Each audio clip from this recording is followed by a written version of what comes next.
On the line, we're joined by Dave Anderson, who's a film producer. He's a real estate mogul. He's the founder of the Empowerment Radio Network, and he's known as Mr. Blackonomics as well. Hey, Dave Anderson, how you doing tonight? Michael Imhotep, what's going on? Hey, man. Hey, good to hear you, man. There's a lot going on, brother. A lot going on. That's why I'm glad you're on tonight, man. So I know you wanted to talk about wealth building for African Americans. We definitely need that now in the era of Trump. We needed it in the era of Barack Obama also, but we definitely need it in the era of Trump because people really don't understand what's really about to happen. Yeah, it's nuts, man. As you know, I'm just getting back from the inaugural, and oh, you went to the inauguration? Oh yeah, of course. Okay, no, you couldn't pay me to go, but anyway. Okay, now I understand. Were you there on the National Mall, or did you go to like other events? No, I was at the Liberty Ball. I was at the Freedom Ball. Okay. I was invited by R.W. Bray, who's the director of engagement for the Black Republican Party. Right. And so R.W. Bray and the Republican Party, he's getting ready to come on the network on Saturdays on the Empowerment Radio Network. Okay. But as well, Bray is a close friend. Okay. And so, this conversation of what we're calling TrumpoNomics is a very serious one. Absolutely. The policies that this guy has implemented as it relates to black folks is unbelievably unprecedented. I mean, there's three things that we're dealing with as it relates to TrumpoNomics that's going to directly affect black people. Number one is Section 8. Mm-hmm.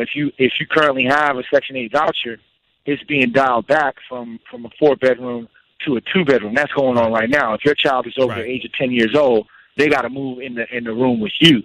So that's directly affecting black folks. So let me just ask you this quickly. So when you say that they're going to impact us, all three of them are going to negatively impact us, is what you're saying, basically, right? I just want to make sure people understand. Yeah. I'm saying negatively, but I'm also saying positively there will be an effect as well. But let's just deal with this negative effect. Okay. Like I said, if people are in possession of Section 8 vouchers, those vouchers are going to be dialed back.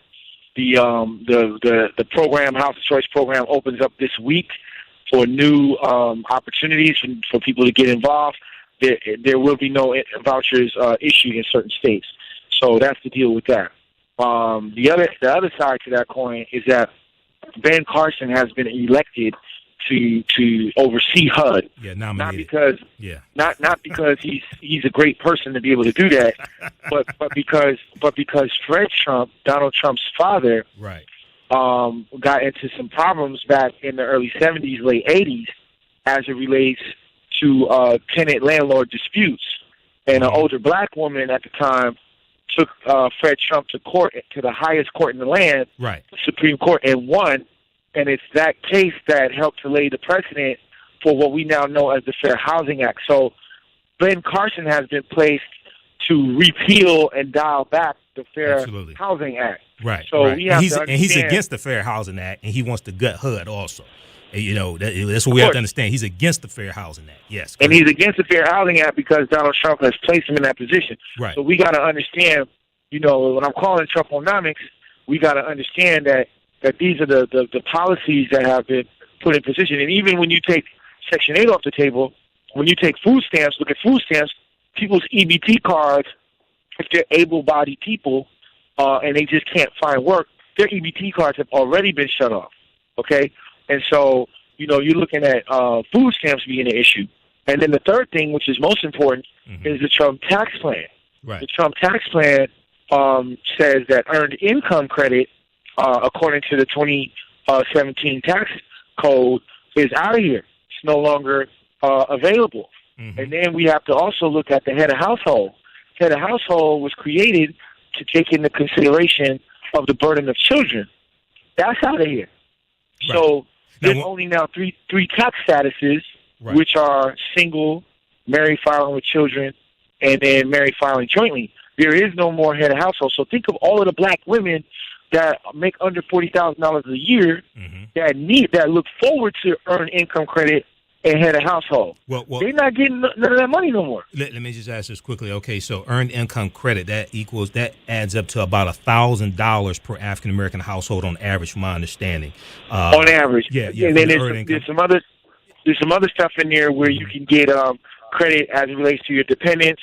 And I think in the old tax plan, you used to be able to claim up to almost 5 children. Now you could barely claim more than 2.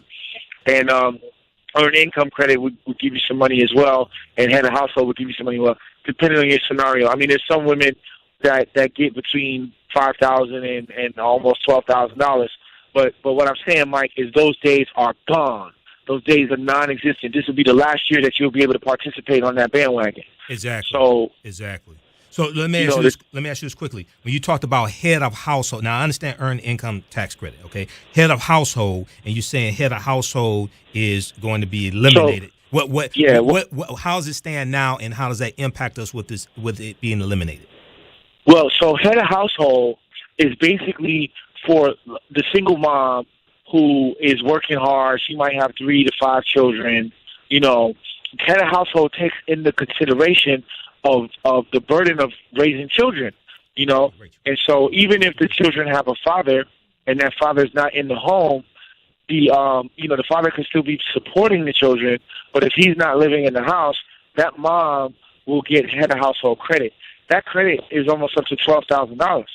All right? Right. So, depending on your tax status and your filing status. So, right. These are key issues in our community.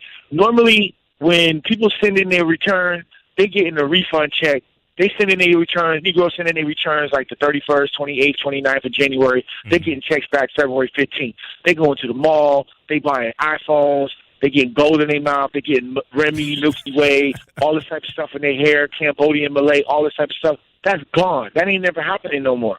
You know what I'm saying? So what I'm saying is, playtime is over. It's no more time to be playing around with this dude. This dude is serious. Well, that's what I was telling people and warning people about for months. Not just that, you look at the Department of Justice, you look at Jefferson Beauregard Sessions III being over the DOJ, you look at them being very pro-police, endorsed by the Fraternal Order Police, Donald Trump. You look at them being against investigations into the patterns and practices of police departments. There's a number of different things. So let me just recap here. So 3 main things you're talking about, dealing with Section 8, changes in Section 8 housing. You talked about EBT cards. Now, you said EBT cards are shut off or will be shut off. No. What I'm saying is if you're on food stamps, okay, and you are you're designated as an able-bodied person. Oh, yeah. Meaning if you're able-bodied, you can work. Right. But you just are not able to find work. Right. Because you're in the market and nobody's calling you back because your name is Laquita or Marshawn or Marquand or Jamal, whatever. Yep. And you ain't getting no work. Right. And you go get $200, $300 a month for aid. Right. They cutting that off. All right. It's already been cut off. Yeah, there's been a push from Republicans across the country. They try to do it state by state, but there's been a push to force people on welfare to work. But the majority of people on welfare already work. They're called the working poor. Okay. Right. So yeah, these are these type of initiatives. Okay. So in the few minutes we have left in this segment here, what can African Americans do to fight back against this and help create wealth? Very good. I'm glad you said that. So let me just say this. I just got back from the inaugural, and these white folks that attended the inauguration were not very smart white people. These are not white folks with endless amounts of income. Right. These are white people that I would relate or compare to the Solanis. Do you remember the Solanis? Those were the ones that went to the first inauguration and crashed it and got close to Barack and Biden. Yeah, Biden, correct. And they totally undermined the FBI and Secret Service security and all this type of thing. Right. Those are the kind of white people that went to this event. These are white people that were aspiring to be like Trump and really didn't have the money to do what Trump is doing. Just to give you the heads up on what we're dealing with. They were upholding white supremacy. That's basically what they were doing. Let's tell the truth. Not necessarily. White supremacy and racism is always at play. But I'm just giving you a 1, 2, 3 on the ground, which is why I went. Okay. To observe and see what was going on. You think that these people were very intelligent and they had lots of money, buku's money. No, they were ignorant and they didn't have any money. Right. They were just dressed in ball gowns and tuxedos. Right. So that's the word on what was going on. Now, the solution. Here's the solution. And if you're paying attention, there's a huge opportunity in TrumpoNomics. Okay, there's a lot of pain There's a lot of be suffering, but at the same time, there's a lot of opportunity. And let me just say this. While I was in the airport, on my way to the inaugural, I got in the market and took a trade. Okay, I trade on the Forex. I'm a Forex investor. I get into real estate, and I own a few businesses. All right.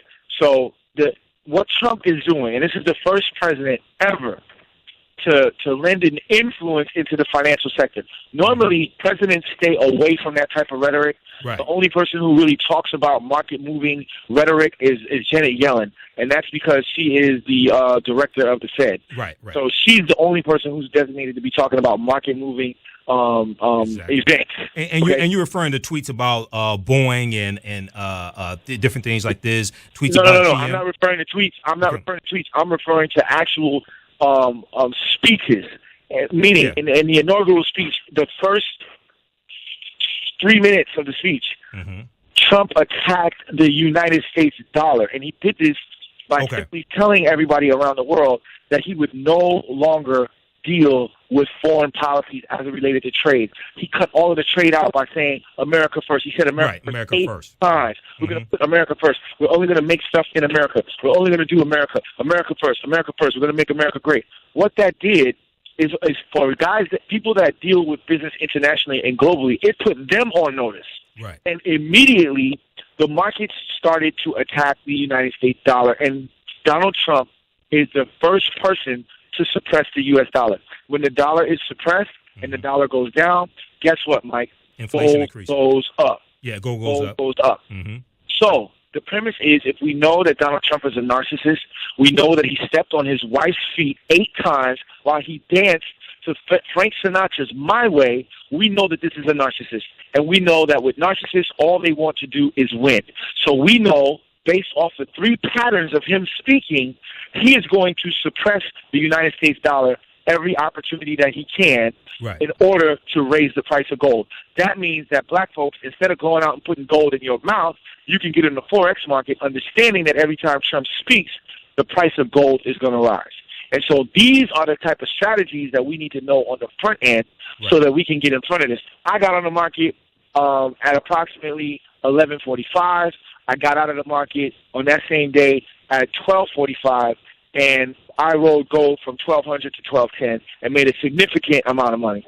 So what I'm saying is, even though it's going to be the worst of times for black folks, this is going to be the biggest wealth transfer that we have ever seen in the history of the United States. And if black people don't get in front of this wealth transfer, it's a wrap. There's no reason why in Detroit, the owner of Quicken Loans owns the entire downtown area of Detroit. Right. That is an abomination. We need to get funds from somewhere to buy Detroit back. Absolutely. So what can people do? How can people get more information? What can people do, Dave? Well, here's the deal. We're coming to Detroit. Brother Michael Imhotep's going to be speaking this weekend.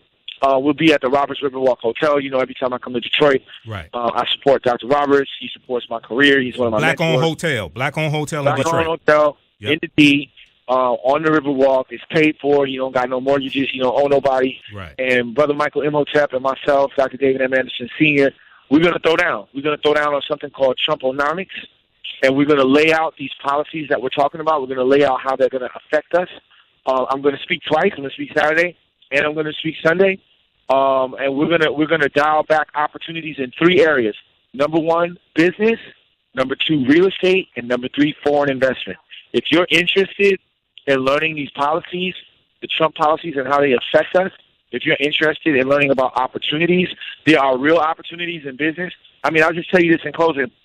I sat down with Her Excellency, Dr. Danielle Billingsley, and she outlined opportunities in black technology where companies like Silver are offering $150,000 of free equity just to do feasibility studies on new technology that's going to help African Americans do things differently.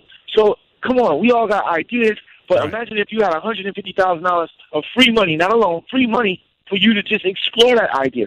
There are real opportunities out here that we're not getting in front of, and it's time for that behavior to stop. Hey, time Dave, to figure out how we get in front of this stuff. Hey, Dave, we got like a minute left. Go ahead, tell people the time, the website, all that information. Let them know how they can. Saturday evening, Roberts Riverwalk Hotel. Just go to Eventbrite and type in TrumpoNomics. Go to Eventbrite and type in TrumpoNomics, and you can sign up. And it's a free event. We want folks to come out. That's January 28th, January 28th, 2017. And 29th. And the 29th, January 28th, 29th, 2017, Roberts Riverwalk Hotel, off of Joseph Campo in Detroit. Off of Joseph Campo. What are the times, Dave?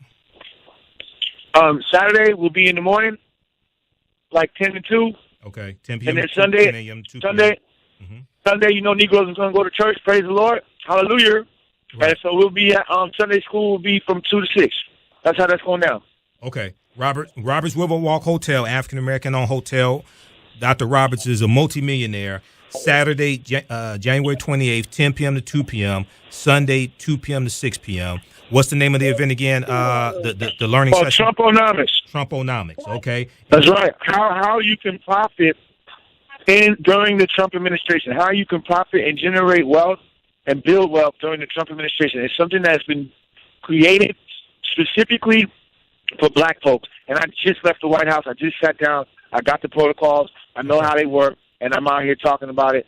And Brother Michael Imhotep's going to be with me. He's going to be talking about business and entrepreneurship. I'll be speaking there also. And we lost between 2006 and 2016, we lost over $1 trillion worth of wealth. African American, especially because of the downturn in the housing industry in late 2007. We lost 53% of our wealth, so we have to get that back. All right, Dave. Hey, that's what it is. All right, man. Thanks for coming on, man. I'll see you this Saturday, okay? All right, man. Okay, thanks. Peace.